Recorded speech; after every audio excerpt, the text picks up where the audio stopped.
It's the last sea day of the cruise, and I'm up here on deck 11. Super windy up here.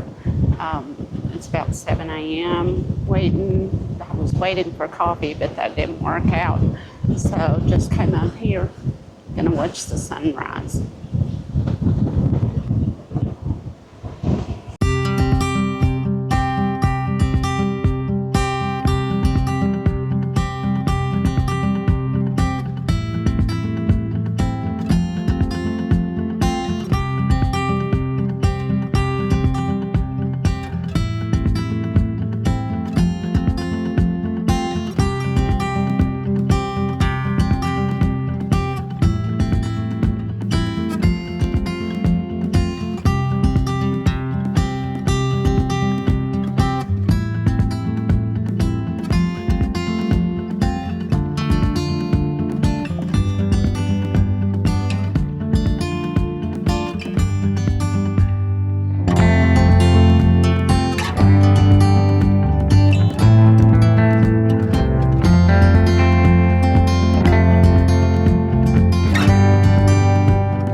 Good morning from Tampa. We're back here this morning. It's a little chilly here. I don't know the temp yet. I haven't turned on my Wi-Fi.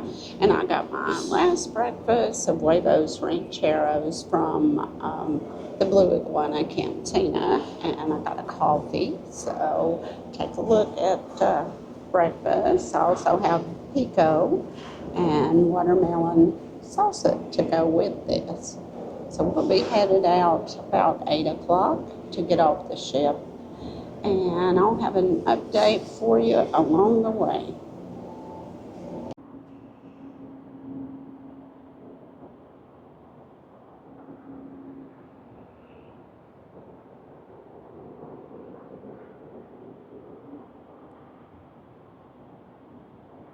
We are back in Tampa, and it's foggy here. They had predicted some really bad fog, some sea fog. So our captain decided for safety reasons to rush up the trip, bring us in early. We were supposed to be back in Tampa about 1 a.m. And I think we got here around 11 or so, which that sort of cut our last day short. But I know he did it for safety reasons, so you just have to go with that. They ended up closing the casino, the shopping venues, and other things at 9 p.m. last night. Plus, with the speed we were going to try to beat the fog, that caused us to hit a little bit of cold weather. So by 1:30 or so, you could really feel the cold weather. So we went from the 80s to about the 50s, and ended up just cutting our day short. And we'll be headed to the airport shortly. I'm going to do a comparison review of this sailing versus my two sailings last year. because there's a lot of issues with this particular ship that I noticed. I noticed a lot of complaints from passengers in various venues. So, and there were a couple of maintenance issues that we had. So I'll talk about those separately. So if you're interested in those, just stay tuned. Please like and subscribe to my channel so I can continue putting content out there. And if you're already a subscriber, I appreciate that. And thanks for watching once again. My next adventure is not until March, but it's a big one. So stay tuned for my trip to Barcelona. That'll be coming up mid-March. And I'll have a few days on land, and then the transatlantic from Barcelona, Spain, back to Miami. So stay tuned.